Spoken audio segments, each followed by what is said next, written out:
Movie की starting एक ऐसे शहर से होती है जहाँ पर अमीर और गरीब लोग एक साथ तो रहते हैं, लेकिन अमीर लोग गरीब लोगों का बिल्कुल साथ नहीं देते। उनके काफी हाई स्टैंडर्ड्स हैं और वो गरीबों को कुछ भी नहीं समझते। ये मूवी इसी शहर में रहने वाले एक आदमी ऑर्थर पर बेस्ड है। वो अपनी मदर के साथ रहा करता था। उसे कॉमेडी बहुत पसंद थी और उसका दिल चाहता था कि वो एक दिन बहुत बड़ा कॉमेडियन बने। उसका आइडियल एक आदमी था जो कि बहुत बड़े कॉमेडी शो को होस्ट करता था। वो कहता था कि मैं भी एक दिन उनके शो में उनके साथ खड़ा होऊंगा। वो इसके लिए बहुत मेहनत किया करता था। फिर एक दिन हम ऑर्थर को देखते हैं जो कि किसी कंपनी के एडवर्टाइजमेंट के लिए एक साइन बोर्ड लेकर एक रोड पर खड़ा होता है कि कुछ शरारती बच्चे वहाँ पर आते हैं और उसे बहुत तंग करके उसका साइन बोर्ड छीन कर भाग जाते हैं। ऑर्थर यहाँ पर जोकर बना होता है। वो उन बच्चों के पीछे भागता है ताकि अपना साइन बोर्ड ले सके, लेकिन वो बच्चे उसे बहुत भगाते हैं और वही साइन बोर्ड उसके मुंह पर मारते हैं, जिससे वो साइन बोर्ड टूट जाता है और उसके बाद फिर वो ऑर्थर को भी बहुत बुरी तरह मारते हैं। ऑर्थर काफी हर्ट होता है और सीधा अपने बॉस के पास जाता है। वो उसे सब कुछ बताता है कि बच्चों ने उसके साथ क्या क्या किया, लेकिन उसका बॉस उल्टा उसे डांट देता है और कहता है कि तुम्हारा दिमाग तो ठीक है,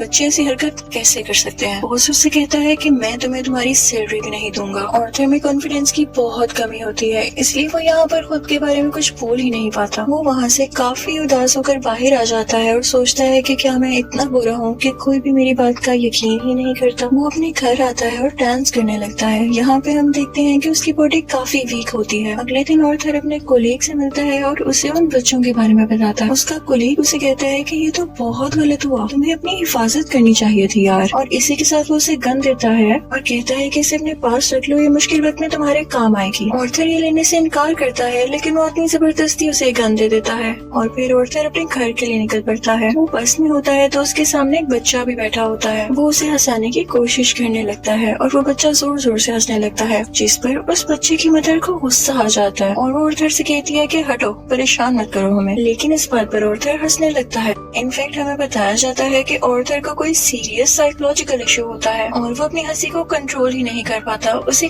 कहीं पर भी हंसी आ जाती है। वो बस में बैठी हुई उस लेडी को एक कार्ड देता है जिसमें उसकी डिजीज के बारे में सब कुछ लिखा होता है। वो घर आता है और अपनी मेडिसिन लेने लगता है। इनफैक्ट वो गरीब था और ये दवाई बहुत एक्सपेंसिव थी, तो वो गवर्नमेंट के बनाए गए मेडिकल सेंटर से ये दवाई फ्री लेता था। वो एक दिन अपनी साइकियाट्रिस्ट के पास जाता है। वो उससे कहती है कि मुझे अपनी डायरी दिखाओ कि तुम क्या क्या लिखते रहे हो। जैसे ही वो उसकी डायरी खोलती है उसमें ये लिखा होता है कि मैं उस तरह नहीं मरना चाहता जिस तरह बुरी तरह से मैंने जिंदगी गुजारी है। फिर ऑर्थर वहाँ से अपने घर जाता है तो उसकी मदर उससे पूछती है कि क्या टॉमस की तरफ से कोई लेटर आया, तो ऑर्थर कहता है कि नहीं, आज भी नहीं। इनफैक्ट टॉमस इस मूवी में बहुत ज्यादा रिच बिजनेसमैन दिखाया गया है और लोग उससे बहुत डरते हैं। उसकी माँ उससे कहती है कि अगर उसको हमारी हालत के बारे में पता चलेगा तो वो हमारी हेल्प जरूर करेगा। अगले दिन जब वो बाहर जाता है तो वापसी पर आते हुए रास्ते में उसे एक सिंगल मदर मिलती है जिसके साथ एक छोटी सी बेटी भी होती है। वो ऑर्थर को काफी अच्छी लगने लगती है, लेकिन वो अपने घर आ जाता है। यहाँ उसकी मदर उससे फिर उसी लेटर के बारे में पूछती है तो ऑर्थर कहता है आपका क्या लेना देना है उससे, वो हमारी मदद नहीं करेगा। अगले दिन हम देखते हैं कि वो सिंगल लड़की ऑर्थर के घर पर आती है। वो उससे कहती है कि मैं कुछ टाइम से नोट कर रही हूँ कि तुम मेरा पीछा कर रहे हो, जिस पर ऑर्थर उसे कहता है कि हाँ, मुझे तुम अच्छी लगी हो। तो इस पर वो लड़की हंसने लगती है और जल्दी उन दोनों में दोस्ती हो जाती है। ऑर्थर को एक और जगह से जोकर की ऑफर आती है। वो एक चिल्ड्रन हॉस्पिटल होता है और जब ऑर्थर वहाँ पर जाकर डांस कर रहा होता है तो उसकी पॉकेट से वही गन बाहर आकर गिरती है। सब बच्चे डर जाते हैं और स्टाफ हैरान होता है कि इसके पास गन क्या कर रही है। ये बात फैलती है और उसे इस जॉब से भी निकाल दिया जाता है। वो अपने बॉस को कॉल करता है कि ये तो सिर्फ एक टॉय गन है, तो उसका बॉस उसे कहता है कि झूठ मत बोलो, मुझे तुम्हारे कोलीग ने सब कुछ बता दिया है कि तुमने खुद उससे गन ली। यहाँ पर ऑर्थर का दिल दोबारा से बहुत दुखता है कि उसके कोलीग ने तो उसे जबरदस्ती ये गन दी थी। फिर हम देखते हैं कि ऑर्थर ट्रेन में घर जा रहा होता है और वहाँ पर 3 बिजनेसमैन भी होते हैं जो कि थॉमस वेन के ही आदमी थे। वो ट्रेन में बैठी हुई एक लड़की को छेड़ रहे होते हैं।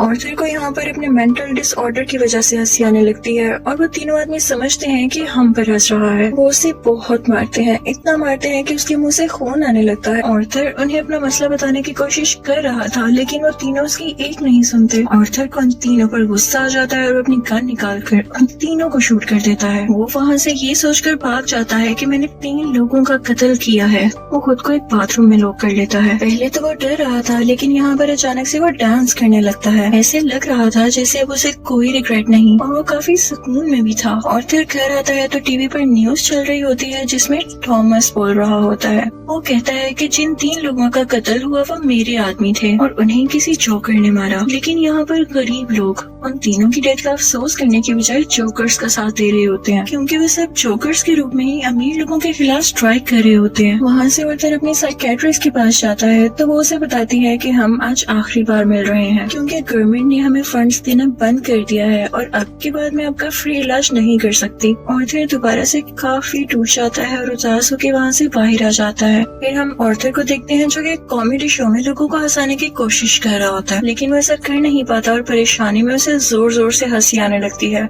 इस वजह से उसका शो खराब हो जाता है और वो घर आ जाता है। घर आने पर उसकी मॉम उसे कहती है कि बेटा ये लेटर थॉमस के लिए पोस्ट कर दो। आर्थर जब ये पढ़ता है तो उसे अपनी आंखों पर यकीन ही नहीं आता। वो अपनी मदर के पास जाता है और कहता है आपने मुझसे सब कुछ क्यों छुपाया। उसकी माँ उसे बताती है कि बेटा मैंने ये जानकर नहीं किया। इनफैक्ट थॉमस और मैं एक दूसरे को पसंद करते थे और इवन शादी भी करना चाहते थे, लेकिन मैं बहुत गरीब थी और वो बहुत अमीर, तो हम सोसाइटी की वजह से शादी नहीं कर सके। आर्थर अपने बाप से मिलने के लिए निकल पड़ता है। जब वो वहाँ पर पहुँचता है तो उसके घर के गेट के पीछे थॉमस का अपना बेटा खड़ा होता है। आर्थर उसके सामने बच्चों जैसी हरकतें करने लगता है और उसे भी हंसाने की कोशिश करता है, लेकिन तभी वहाँ पर थॉमस का बटलर आ जाता है। वो उस बच्चे से कहता है कि स्ट्रेंजर से बात नहीं करते और आर्थर को वहाँ से जाने के लिए कहता है। आर्थर उससे कहता है कि मैं सच्चाई से पर्दा हटा कर ही जाऊंगा। मेरी माँ ने थॉमस के यहाँ 30 साल काम किया और वो दोनों एक दूसरे को पसंद भी करते थे और मैं किसी और का नहीं थॉमस का ही बेटा हूँ। जिस पर बटलर उसे कहता है कि तुम भी पागल हो और तुम्हारी माँ भी पागल है। उसने ये स्टोरी अपने पास से बनाई है, उसका थॉमस से कोई लेना देना नहीं है। ये सुनकर आर्थर को काफी बुरा लगता है और वो वहाँ से चला जाता है। आर्थर जब घर जाता है तो उसे पता चलता है उसकी मॉम को कोई अटैक हुआ है और उन्हें हॉस्पिटल शिफ्ट किया जाता है। आर्थर जब बाहर बैठा होता है तो उसके पास 2 पुलिस ऑफिसर्स आते हैं। वो उससे पूछते हैं कि ट्रेन में उस दिन जो 3 आदमी मरे क्या तुम उनको जानते हो। तो आर्थर आगे से कहता है नहीं, मुझे क्या पता होगा। उसे पता चलता है कि इन पुलिस ऑफिसर्स ने उसकी माँ से भी सेम क्वेश्चन किया था जिसकी वजह से उसकी मॉम को अटैक हुआ। वो अंदर अपनी माँ के पास आ जाता है और वहीं पर वो सिंगल मदर भी होती है कि तभी टीवी पर एक न्यूज चलती है और उस पर आर्थर का वही फेवरेट टीवी होस्ट होता है, वही कॉमेडियन जिसे आर्थर बहुत पसंद किया करता था। वो काफी शौक से उसका शो देखने लगता है, लेकिन देखते ही देखते उसे अपना चेहरा टीवी स्क्रीन पर दिखाया जाता है। बेसिकली आर्थर का फेवरेट कॉमेडियन उसका मजाक उड़ा रहा होता है। जब आर्थर को एक कॉमेडी शो में हंसी आ गई थी, ये देखकर आर्थर काफी टूट जाता है कि मेरा आइडियल मेरा मजाक उड़ा रहा है, इससे तो मुझे इंस्पिरेशन मिली थी। उसे इस सब चीज पर यकीन ही नहीं आ रहा होता। थॉमस घर आता है तो न्यूज चल रही होती है कि शहर के हालात काफी खराब हो गए हैं। गरीब लोग जोकर्स का मास्क पहने सड़कों पर निकल आए हैं और अमीर लोगों के खिलाफ स्ट्राइक कर रहे हैं। इन लोगों में बहुत दुश्मनी बढ़ गई है और ये सारे के सारे थॉमस के खिलाफ हैं। आर्थर ये देखकर काफी खुश होता है कि वो सब के सब लोग जोकर बने हुए थे, यानी क्लाउन्स बने हुए थे। उसे लगता है कि पहली बार उसकी जॉब की या उसकी किसी ने तारीफ की हो। अब जहाँ पर वो गरीब लोग स्ट्राइक कर रहे थे वो एक थिएटर था। उस थिएटर के अंदर अमीर लोग एक मूवी देख रहे थे और वहाँ पर थॉमस भी था। उस स्ट्राइक को रोकने के लिए पुलिस वहाँ पर आ जाती है और उन्हें मना करती है। हर तरफ हलचल मच जाती है और इस चीज का फायदा उठाते हुए आर्थर उस थिएटर के अंदर चला जाता है। वो थिएटर के वॉशरूम में जाता है जहाँ पर थॉमस भी आया था।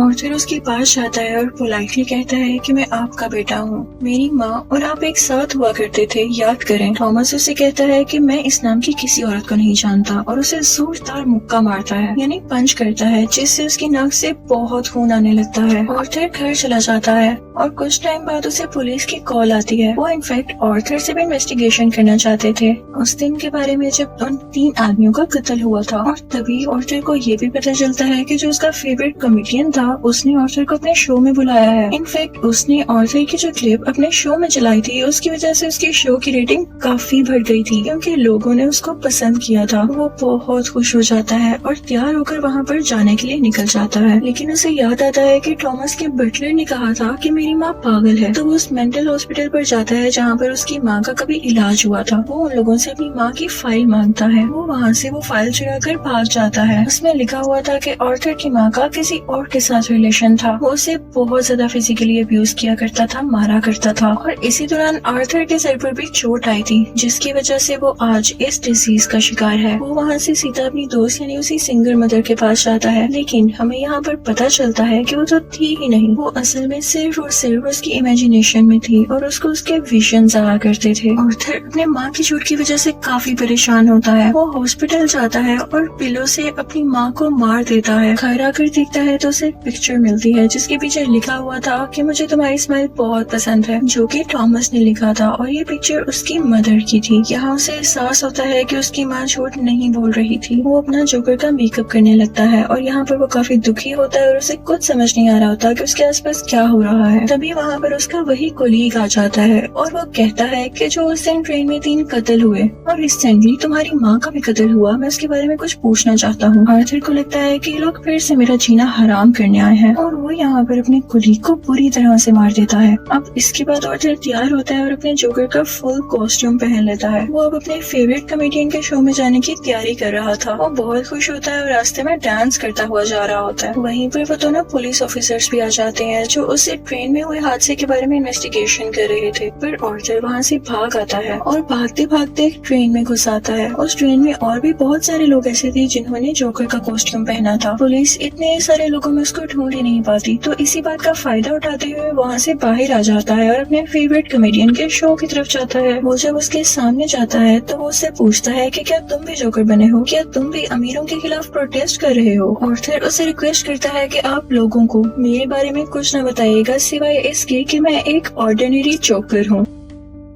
और फिर उनका लाइव शो स्टार्ट हो जाता है। ऑडियंस उन्हें देखकर काफी खुश होती है और इस चीज को काफी एडमायर कर रही होती है। वहाँ पर आर्थर का फेवरेट कॉमेडियन उसे क्वेश्चन करता है कि तुम यहाँ पर जोकर बन के क्यों आए हो। तो जोकर उसे कहता है कि मैं हमेशा खुश रहना चाहता था और मैं लोगों में भी खुशियाँ बांटना चाहता था। लोगों ने मुझे इस गेटअप में पसंद किया तो मैंने सोचा क्यों ना मैं ऐसे ही आ जाऊँ। वो यहाँ पर एक बहुत ज्यादा सरप्राइजिंग बात भी करता है। वो इस लाइव शो में सबके सामने बता देता है कि उस दिन ट्रेन में जो 3 लोग मारे गए उनको मैंने ही मारा है। वो कहता है कि ये सब मैंने आपको इसलिए बताया कि अब तक कितने गरीब मरे, कितने ही ज्यादा अमीर लोगों ने गरीब लोगों को बेदर्दी से कत्ल किया, लेकिन आज तक किसी ने नोटिस किया, किसी ने भी अमीर लोगों के खिलाफ आवाज उठाई या उन गरीब लोगों को याद किया तो मुझे बताएं। और जब मैंने किसी अमीर आदमी को मार दिया तो लोग इतना शोर किस लिए मचा रहे हैं? क्या सब इंसान बराबर नहीं होते या अमीर लोगों में कोई और खास बात होती है? वो कहता है कि सोसाइटी बहुत खराब हो चुकी है, वो सिर्फ अपना फायदा सोचती है और अगर आज तुमने मुझे इस शो में बुलाया है तो ये तुम्हारी रहमदिली हरगिज़ नहीं है। तुम्हारे शो की रेटिंग मेरी वजह से बढ़ रही थी इसलिए तुमने ऐसा किया। लेकिन आर्थर का जो फेवरेट कॉमेडियन होता है वो कहता है ऐसी बात हरगिज़ नहीं है। आर्थर को गुस्सा आ जाता है कि तुम अभी भी झूठ बोल रहे हो और इसी के साथ अपनी गन बाहर निकालता है और उसे सबके सामने शूट कर देता है। लोग काफी घबरा जाते हैं और वहाँ से बाहर निकलने लगते हैं, लेकिन आर्थर को हम यहाँ पर काफी कॉन्फिडेंट देखते हैं। वो किसी से नहीं डरा होता। पुलिस इस बात पर जोकर यानी आर्थर को अरेस्ट कर लेती है और अपनी गाड़ी में बिठाकर उसे वहाँ से दूर ले जाने लगती है। लेकिन आर्थर रास्ते में देखता है कि उसके बहुत सारे सपोर्टर्स हैं जो उसे सपोर्ट कर रहे हैं। उनमें से कुछ लोग एक एम्बुलेंस में बैठते हैं और उसकी ज्यादा सारी स्पीड करके उस पुलिस कार के साथ टक्कर कर देते हैं, जिसकी वजह से वो पुलिस कार उल्ट जाती है और अब जोकर